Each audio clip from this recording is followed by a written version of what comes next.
ഈ നമ്മൾ സ്നേഹിക്കുന്ന ആൾക്കാരുണ്ടല്ലോ, നമുക്ക് പ്രിയപ്പെട്ടവർ, അവർ നമ്മൾ കൂടെ ഉണ്ടാകുമ്പോൾ ഈ സമയം വളരെ പെട്ടെന്ന് അങ്ങോട്ട് കഴിയും എന്ന് പറയുന്ന കാര്യം എത്രയോ ശരിയാണല്ലേ. അങ്ങനെ ഞങ്ങളെ പെരുന്നാളും ആ പ്രിയപ്പെട്ടവരുമായിട്ട് പെട്ടെന്ന് അങ്ങോട്ട് കഴിഞ്ഞു പോയിട്ടുണ്ട്. പെരുന്നാൾ രാവിൻ്റെ അന്നും നമ്മൾ റൂമിലൊക്കെ എത്താൻ നല്ല ലേറ്റ് ആയിട്ടുണ്ടായിരുന്നു. എന്നിട്ടും പെരുന്നാളിന് നേരത്തെ എണീച്ച് ഈദ്ഗാഹൊക്കെ കഴിഞ്ഞിട്ട് നേരെ ഉപ്പാൻ്റെ അടുത്താണ് പോയത്. ലൈക്കിൻ്റെ ഉപ്പാൻ്റെ അടുത്ത് പോയി. അവിടെ ലൈക്കിൻ്റെ ഉപ്പാൻ്റെ അനിയനും ഫാമിലിയൊക്കെ വന്നിട്ടുണ്ടായിരുന്നു. അവരായിട്ട് ലൈക്കിൻ്റെ മുത്തപ്പൻ്റെ വീട്ടിൽ പോയി. അവിടെ നല്ല ചായ കുടിച്ചിട്ട് എല്ലാവരും അവിടെ നിന്ന് പിരിഞ്ഞിട്ടുണ്ട്. അപ്പോൾ എൻ്റെ ലാസ്റ്റ് റീൽ കണ്ടവർക്ക് അറിയാം, താത്തയും ഉമ്മയും എല്ലാവരും ഇവിടെ വന്നിട്ടുണ്ടെന്ന്. അപ്പോൾ അവരുടെ അടുത്തേക്കാണ് ഉച്ചക്കത്തെ ഭക്ഷണം കഴിക്കാൻ വേണ്ടി പോണത്. പോയി നല്ല ബിരിയാണിയൊക്കെ കഴിച്ചിട്ട് പുറത്ത് പോകാൻ നിൽക്കുന്ന സീനാണ് ഈ കാണുന്നത്. എല്ലാവരും കിടന്നുറങ്ങി. എന്നിട്ട് എല്ലാത്തിനും വിളിച്ച് കൂട്ടി പുറത്ത് പോവുകയാണ്. വലിയ പ്ലാനൊന്നും ഇല്ല കേട്ടോ, ജസ്റ്റ് മക്കളൊക്കെ ഇട്ട് പുറത്തൊക്കെ ഇറങ്ങിയിട്ട് ഒന്ന് അടിച്ച് പൊളിക്കാമെന്ന് വിചാരിച്ചിട്ട് നമ്മൾ തൊട്ടടുത്തൊരു പാർക്കിൽ പോയിട്ടുണ്ട്. പിന്നെ ഞങ്ങൾ മൂന്നാളെയും കല്യാണം കഴിഞ്ഞതിന് ശേഷം ഫസ്റ്റ് ടൈമാണ് ഞങ്ങളെല്ലാവരും മക്കൾസും എല്ലാവരും ഒരുമിച്ചിട്ടുള്ളൊരു സംഭവം. ഫസ്റ്റ് ടൈമാണിത്.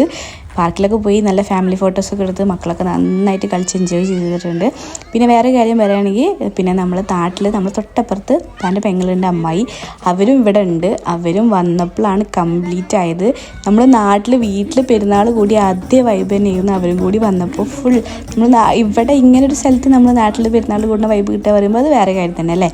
അവിടെ നമ്മൾ ചായ പിടിക്കാൻ പോയപ്പോൾ അവിടെ മുട്ടിപ്പാട്ടൊക്കെ ഉണ്ടായിരുന്നു. അതൊക്കെ കേട്ട് നമ്മൾ പതുക്കെ ഇങ്ങനെ റൂമിലോട്ട് പോയിക്കൊണ്ടിരിക്കുകയാണ്. അപ്പോൾ ഇത്രേ ഉള്ളൂ. ശരി, ബൈ.